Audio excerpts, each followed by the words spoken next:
The Retroid Pocket Flip 2, a Retroid Pocket 5 that flips.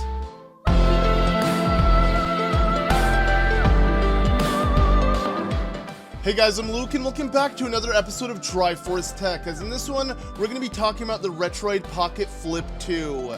Now I'm not kidding when I say it really is a Retroid Pocket 5 that just flips, but that may be the reason in why you want to pick it up over a Pocket 5.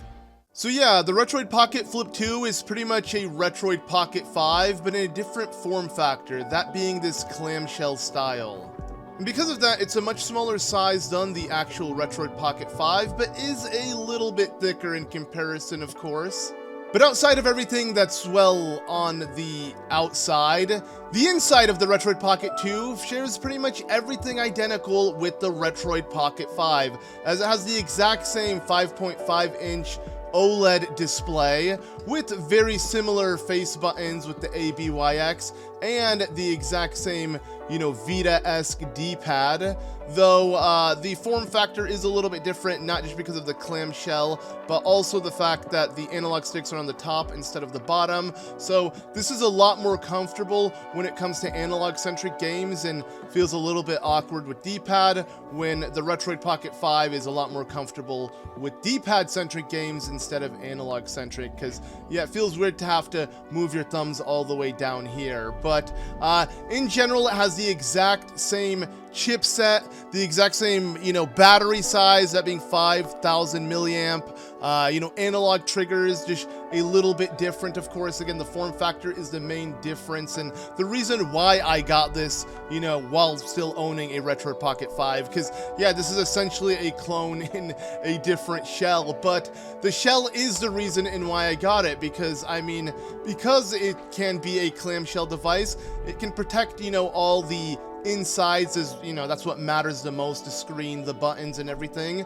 And yeah, it makes it even more pocket friendly, because yeah, even though Retroid is known as Retroid Pocket, not all of the devices really feel that pocket friendly. This is a pretty hefty device, especially with the booty. It's not going to make it that easy to put, in your pocket and have it be super portable. But yeah, the main reason why I got the Retroid Pocket Flip 2 is because of that portability. It is absolutely perfect when it comes to trying to have this as an everyday carry and just taking it with you anywhere and everywhere. And yeah, that is pretty much the main and only reason in why I'd recommend this device over the Retroid Pocket 5. Literally for those who want the device to be even more portable and more protected. But of course, having the device protect everything on the inside means the device in itself, when it is closed, will look absolutely abysmal, because yeah, the plastic they used is really prone to scratches. Look at how scuffed and beat up my device is, but obviously this is a device that has gone through a lot of wear and tear. Like I said, I genuinely do put it in my pocket and carry it with me when I want an Android-based retro handheld, because yeah, this would be the only one I'm willing to do that. With the Retroid Pocket 5 having a front glass display, yeah, dropping this would completely ruin the device. And on top of it, again, it's not as portable. But when it comes to longer play sessions, I can honestly go with either. While this is smaller and more portable, the form factor is really, really good, especially for analog-centric games. Not so much D-pad, but it isn't really that bad, because yeah, the way the device feels, ergonomically, it doesn't really feel like a step down from the Pocket 5, but it is a little bit different. So if you want something that's a bit wider, maybe the Pocket 5 would be best. But again, this is for something that you want to play at home on the couch, not really being out and about, because yeah, you drop this, it's over, and overall you're gonna need a carrying case, which is gonna make this much bigger and just much more bulkier to carry. This, again, no matter what, just close it, boom, bada bing, I'm ready to go. And again, while it's gonna scuff the hell out of this device, look at that, I feel like my keys scratched it when they were both in the same pocket. I shouldn't have done that, but again, does it really matter? No, because when I come to game, it's pristine clean, right? It looks absolutely amazing, perfect, nothing is wrong with it. So, I can't complain. When it comes to opening a device, yeah, it does what it needs to do. So, it's fine if the, outside gets a lot of battle scars. That's the whole point of it. And of course, this device is easily inspired by the Nintendo 3DS and DS line, as I have a few for comparison, and this is the new 3DS, and yeah, size-wise, with this being a really good everyday carry, super pocketable, super small and slim, this isn't that much bigger. Like, look at that. For this being so much stronger and being able to play way more things on it, it essentially is the same size as a new 3DS. Again, just a little bit thicker, a little bit bigger, but not that much bigger in terms of, you know, size comparison. And for those curious, of course, I'll compare it to a new 3DS XL, and yeah, the size difference is quite big. I mean, the XL definitely is XL in comparison, but of course, in terms of thickness, the XL is actually thinner, and that is mainly because of the analog triggers. Like, yeah, with this being a pocketable device, the only issue about it would be the analog triggers, because, yeah, they could get clipped on your pocket. I mean, the whole idea of the 3DS was to have these inline triggers, so they were kind of stealth-like, and yeah, they made it easier to put in your pocket and not have it clip on anything, but I'd much rather have the comfortability of actual analog triggers and be able to click them, you know, in a stacked fashion, not like the inline triggers. I absolutely hate those. So I'm willing to take that compromise. It doesn't really make it that much thicker. So I think overall it is worth the extra thickness, especially because, again, it makes it ergonomically really comfortable. Like, I need to use a, you know, kind of plastic, let me grab it. There we go, a plastic grip that makes the device even beefier than it needs to be, but it also adds, you know, stacked trigger buttons, which is really nice and makes the ergonomics so much better. But yeah, it's, you know, not really pocket friendly anymore. So you can have the best of both worlds, still have the stacked triggers, very comfortable, and still make it pocket friendly, because yeah, this ain't pocketable anymore. Of course, while the Retroid Pocket Flip 2 can play 3DS games, it's lacking a second screen, so you're gonna have to play everything on the same screen, whether you share the same screen or just jump back in between the top and bottom screen. It's not as convenient, and I really feel like this device was kind of eclipsed by the AYN Thor, as that actually is a faithful recreation of the Nintendo 3DS with two screens. But yeah, the Retroid Pocket Flip 2 is more just like a clam-shaped, run-of-the-mill retro handheld. Again, the main difference and the only reason why you'd want to consider this is because of this. And yeah, while it doesn't have a second screen while the AYN Thor, it can still play 3DS games relatively well. But yeah, like I said, you're gonna have to actually compromise with, you know, sharing the screen real estate with the bottom screen. But it's not really that big of a deal, especially if, you know, you're playing a 3DS game that mainly focuses on just one screen. So yeah, you can easily add, you know, hot swap keys and be able to jump back and forth, and yeah, it doesn't really take away too much from the experience, again, if the game isn't a game that heavily utilizes both screens at the same time. So like with this game, it just works perfectly well. You know, Bravely Default, I absolutely love it. And yeah, you're not really gonna have any compromises with really any retro or handheld game with this, because again, it's just the same standard as a Retroid Pocket 5, what I again consider the king of retro handheld. So you're getting all of that just in a different form factor. But for those who don't know much about the Retroid Pocket 5, we can get a little bit more into the specs of this, because I'm just assuming, you know, everyone knows about this, but maybe you're just interested in the Flip 2. So the Retroid Pocket Flip 2 uses Android 13 as its OS, and of course I like to use Emulation Station to launch every one of my games. It's just so convenient and nice to be able to play all your retro games and, you know, be able to load them all on the same menu. And like the Retroid Pocket 5, it can play all the way up to GameCube and PlayStation 2 super well. You know, you can upscale it, you can do mods, widescreen hacks, everything in between. There are no compromises when it comes to this device. You're going to be able to play everything before the GameCube and PS2 flawlessly, and again, on a gorgeous OLED 5.5-inch display. And it's a little bit weird because, yeah, just like the Retroid Pocket 5, it uses touchscreen because it is an Android-based device. And yeah, you can still use touchscreen on this. It's just kind of weird because, you know, there isn't much support on the back panel here for the screen, and it just feels wrong touching this. So you don't want to play touchscreen heavy games. If you do want to do that, then the 5 would be way more suitable. But, you know, when it comes to just playing actual games that utilize the buttons, this is absolutely perfect. Again, you're not compromising in ergonomics, and overall, it's just, yeah, a really gorgeous device if you like the whole 3DS clamshell form factor. And of course, with it being an Android-based device, it can play all the Android games perfectly. I mean, you can run every high-end Android game on max settings. You're not going to have any compromises because, again, the chipset is more than strong enough. You don't want to just do retro games if you have something this gorgeous, especially with the 16:9 screen, 5.5-inch display. Yeah, I'd much rather just play my Android games on one of these devices than my actual phone because it has a built-in controller, and again, you get no compromises in terms of the quality, the performance, and that beautiful screen.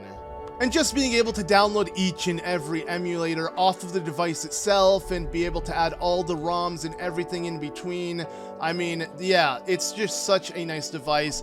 I really would recommend any one of these to anyone who wants to get into retro or modern gaming. Just, you know, it really depends on what form factor you prefer most. The only reason why I bought this was because I was traveling in Taiwan, and I realized I really needed a pocket-sized handheld because, yeah, I didn't want to carry with this, you know, this with me while I was commuting, and this was just the perfect fit for my pocket because, yeah, it did everything I needed and more and protected what mattered.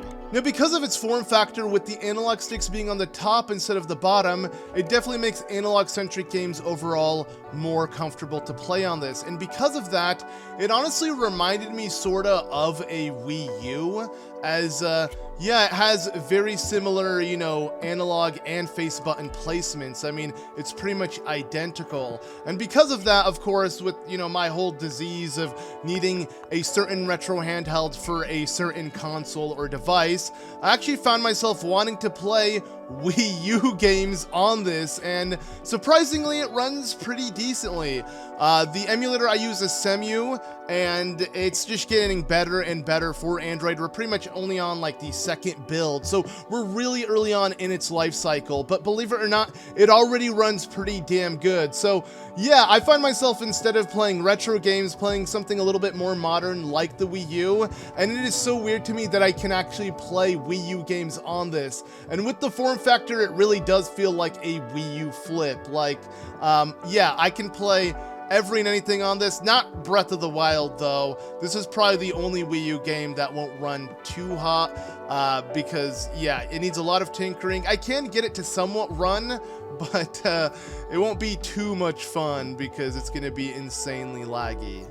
But outside of Breath of the Wild, pretty much everything else I throw at it runs pretty well. Like, obviously, other Zelda games like Twilight Princess HD, that is something I always wanted to be portably, and Nintendo has yet to give us that. So, yeah, you know, while the Wii U is just a giant gamepad and I can't walk more than 10 feet away, I have this. So let's go ahead and boot it up. I wanted the Wii U to boot up first because it honestly takes longer, and we'll see if we can sync these up in time, maybe. But already just looking back to back, I'm okay. And that, it even loaded faster, really? But my point is, yeah, look at that screen difference. It's almost the same size of the Wii U's gamepad. But not only that, the vibrancy, like, holy crap. Again, if you were to ask me 10 years ago that we would have this, would I believe it? I would say that's black magic. There is no way we would have portable Wii U games in our pocket, but we can even do that, and it runs pretty well. Though again, it comes with an asterisk. Like, don't think that, you know, if you buy this, you're going to be able to play Wii U games, you know, each and every game perfectly, flawlessly. Not everything runs really well. Again, like I said, we're pretty much early on into the Wii U's life cycle on Android, and what I mean by that is just Cemu in general is pretty new. Like, we're only on the second revision of it. So, yeah, hopefully it gets updated. Technically, you are, you know, buying something that could get better over time because of that, you know, with more and more updates to Cemu, but just the fact that it does exist and that I can do this is absolutely insane. But taking a look at retro games that are more high-end, that do run absolutely flawlessly, you got, like I said before, GameCube and PlayStation 2, which I feel like is the final frontier for those who want to play retro games. I mean, we are still waiting on PS3, and while that is kind of in development, it's not fully there for these Android handhelds. They're going to need something a little bit stronger. And overall, even if you have a stronger chipset, it's not optimized well enough. Luckily, PlayStation 2, GameCube, they've been around long enough, and emulation has kind of reached the peak in terms of performance. Like, you can upscale it, you can fast forward some games if you want. Not all games will run the same because, again, some require a little bit more processing power, but overall, you're not going to get any compromises if you're just playing the game in its normal speed and with like a ×2 or 3 resolution upscale. Because, yeah, I've been playing Kingdom Hearts a little bit. I don't know if it was on this retro handheld or not. But okay, okay, I started it out here as well, just something to show off, I'm sure a lot of retro handheld reviewers can relate in the sense of like, each handheld, if you don't have the save file on it, you're just gonna have to kind of start something new just to kind of show it off. But yeah, I mean, look at how perfect PlayStation 2 runs. Yeah, it has the Nintendo face button, so that's kind of annoying, but you can mod those. There are so many different mods on Etsy that all kind of cater to these. I mean, even when it comes to the analog sticks, like I have these Nintendo Switch style, which I absolutely hate, and they didn't come with the console, actually. They came with these ones, which are really nice. They have this grippy texture on the corners of them. I doubt my camera is gonna focus, bear with me. There you go. It's still hard to tell because everything's so dark. Again, I'm just starting this channel. Hopefully when things pick up, we'll have a better, setup and everything. But yeah, my point is, you can swap these, you can change the RGB lights on the fly. It's just very much like every retro handheld on the market. You can turn them on and off. These are amazing consoles to play in bed, in the dark, because you can, obviously with it being Android based, you can have the extra dim feature, and then you can lower it so low. I mean, my camera can barely pick it up. So yeah, it won't be an eye strain or anything like that. You can even lower the brightness of the sticks, the glowing sticks, as you can see. Change the color, of course, to any color you want. And yeah, it's pretty nice. I mean, something I do for my Retroid Pocket Mini is I have it like the GameCube themed with purple and yellow to kind of fit the aesthetic. And I mean, this is essentially very similar to this. It has a similar chipset and it can run pretty much everything these two can run. It's just way, way smaller. So again, I bought each one of these because of the form factor, because the device in itself is perfect. So it really is just the difference in how they feel, ergonomically. And again, this is just for the portability. So yeah, Kingdom Hearts 2 running flawlessly, so freaking nice. Everything about it is just gorgeous to look at, again, on the OLED. Yeah, you got the black bars on the side, but with it being OLED, it kind of looks like the screen is actually 4:3, right? Because you don't really notice. Obviously, when I, try to get angles, there you go, you can slightly see the bezels, but when it's just flat or like in person, I don't see it as often. Like the camera's picking it up better than how I actually see it in person. But yeah, for the most part, the black bars on the side are actually pitch black because it's OLED, which is super nice. And again, no compromises when it comes to retro games. And it feels super good because, I mean, with the high-end retro emulation like GameCube and PlayStation, you use the analogs a lot. So this genuinely feels more comfortable to me than the Retroid Pocket 5 because I'd have to move my, thumb down here and it would just be kind of uncomfortable for longer play sessions. Luckily, though, the Retroid Pocket 5 does have a grip that you can buy from Retroid themselves. I don't think they sell one officially from Retroid for the Pocket Flip 2, but again, on Etsy, you'll probably be able to find so many mods and, grips that are 3D printed and everything in between. So, like, don't worry, there are communities for each and every single one of these. I mean, you can also buy, like, a front plate, and I really do need to do that because what the fuck was Retroid thinking with this? I don't even understand what this is. Is it supposed to be Pac-Man? Like, why do we have this weird quarter circle thing going on, or is it a crosshair? I don't really know. Retroid usually is very sleek in their design and, you know, just keep things minimal, but like, I don't know who came up with this. They should be fired on the spot. Like, this is absolutely abysmal. I kind of just wish they literally had the texture Retroid Pocket just up here. I mean, it kind of reminds me of this, because the, you know, dual screen add-on essentially is the exact same panel as this. It's using the exact same screen, right? So why couldn't they just have it say Retroid Pocket? Look how much nicer this looks. Like, I wish I could just take this top and put it here, but I can't. Though, speaking of this, yeah, one thing I guess that I would recommend the Retroid Pocket over the Flip 2 is the fact that you can add this, because yeah, you're not going to be able to add this add-on with the Flip 2. It's not going to work unless you like do it upside down. Bro, that would be hella trippy. Imagine playing a game like this. I mean, technically it could work. I don't know. But yeah, so that is definitely a benefit in having the original 5, because, you know, there's room for expansion. There's room for different, you know, tweaking and adding on a whole second screen. I made a whole video about this, so we don't need to look into that. We're focusing on the Flip 2, but yeah, so technically you got more things you can do, and you can make it more comfortable officially, again, all from Retroid themselves. But again, you're paying for the different form factor, the different size. This is actually cheaper than the 5, at least about like 20 bucks. But again, you can pick the exact same chipset. They do have 2 variants of this, one that uses a Snapdragon, one that doesn't. I highly suggest getting the one that uses a Snapdragon, because again, it will be the exact same internals as the 5, but also you can add, like I said, custom drivers to apps, which legit can increase the performance. Again, if you really want to run Breath of the Wild, you might be able to if you tweak the hell out of Cemu and get the right driver. But again, I can't really get it to run as well. I've seen people say they have, but personally I couldn't. But again, for the Wii U games it plays most of them, and I'm happy with that. And again, you're mainly buying this for retro games, and I feel like this is more for high-end retro games, because again, that D-pad placement just makes it feel like it's meant to be for analog centric. But I mean, obviously, you know, we can still run Game Boy Advance, Game Boy, all that in between, and it's still fun to play. You know, let's say I'm out and about, I'd much rather just carry this and have everything in this one device. And, you know, let's say I got really far in a game and I just want to transfer it to a different one when I get back home, I can do that because it's Android, right?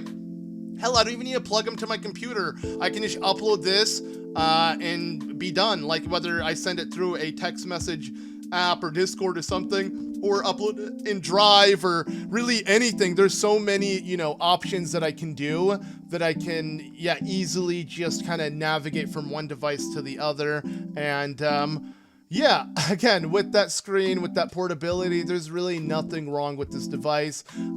Just when you do compare it to the AYN Thor, it feels kind of lame, because you're like, this ain't a 3DS. It wants to be a 3DS, but it's not, because it's missing that bottom screen. But I think some people would like it like that, because it's more like a wide SP, right? That's the, I mean, especially playing a Game Boy Advance game right now, it definitely feels like a wide SP. And I do really like that, because yeah, it's just the perfect everyday carry device, even though, again, the outside not only will get scuffed, but just is genuinely ugly.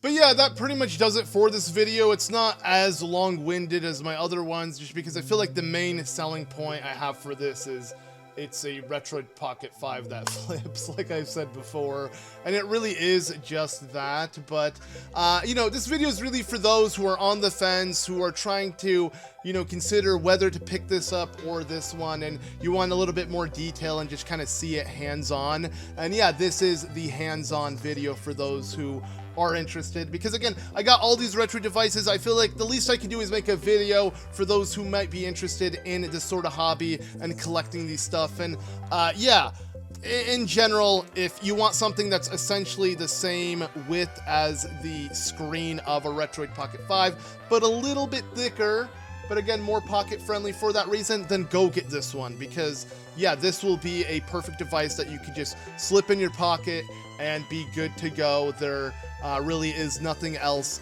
wrong with it outside of, I guess, again, you could argue the D-pad being on the bottom, but that might be a plus for a lot of people who want to play Android games. Like, a good example is when I just choose to play Minecraft with my wife on Android, we always go to this device. For some reason, I can't find it. Okay, there we go. There we go. Yeah, there we go. I got Minecraft. I don't know if it's updated or not, but yeah, I always go to this device if I want to play Minecraft because it is a very analog-centric game, and you're going to want some nice triggers, and this definitely has both of them, so it works out perfectly, and it feels super nice. Again, you can play everything, you know, max resolution, you know, perfect performance, no lag, no anything, because it's pretty much just a decent Android handheld altogether, but can also do retro games. So yeah, that pretty much does it for this video. Let me know what you guys think. Let me know if there's any other device. Hell, I'm even willing to talk about the Mini, but I mean, Retroid doesn't sell this anymore, so it feels a little bit weird. But if you want a video dedicated to it, maybe you're buying it secondhand from someone and you want to see a dedicated video, please let me know. I'm not lying, you know, I'll make a whole video based off of one comment's request. So legit, just ask, and if I have it, I will do it. So hopefully you guys enjoyed this video for what it was. Please leave a like to show your support, comment below as well to show some support on the channel, because hopefully we can get the ball rolling on this, because it's something I love doing. And obviously if there's any criticism or advice you want to give me, also let me know in the comments below, because yeah, I want to learn from these experiences, and overall, you know, hopefully I can put out something that, you know, some of you guys may enjoy. But that about does it for this one. Again, thank you all so much for watching. I've been Luke, and I'll see you all in the next one.